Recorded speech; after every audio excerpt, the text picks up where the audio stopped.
من شر ما خلق، میں پناہ میں آتا ہوں اس کی تمام مخلوقات کی پناہ سے۔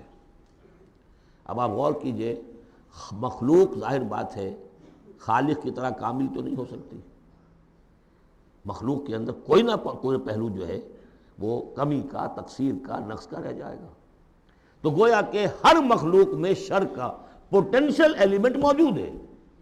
یہ دوسری بات ہے کہ اللہ تعالیٰ کسی کو سہارا دے دے، کسی کو اپنی طرف سے عصمت عطا کر دے، اپنی طرف سے خصوصی پروٹیکشن عطا کر دے، پوٹینشلی خلق جو ہے وہ گویا کہ مستلزم ہے اس کے ساتھ شر کے اندر کا پہلو موجود ہوگا۔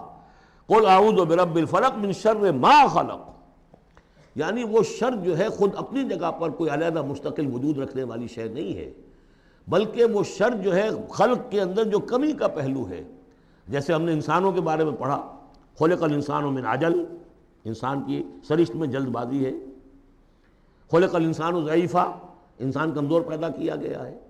وہ جو اس کا ہے، جو اس کا فطرت والا پہلو ہے، جو روحانی پہلو ہے، وہ تو ہے انا خلقنا الانسان فی احسن تقویم، لیکن جو یہ حیوانی پہلو ہے اس کا جو مادی وجود ہے، اس میں تو ضعف بھی ہے۔ ان الانسان خلق ہلوعا اذا مسہ الشر جزوعا واذا مسہ الخیر منوعا۔ تو یہ تمام چیزیں جو ذہن میں رکھیے۔ قل اعوذ برب الفلق من شر ما خلق، جو بھی مخلوقات ہیں ان میں سے جو بھی شر کا پہلو ہے، میں اس سے اے پروردگار تیری پناہ میں آتا ہوں۔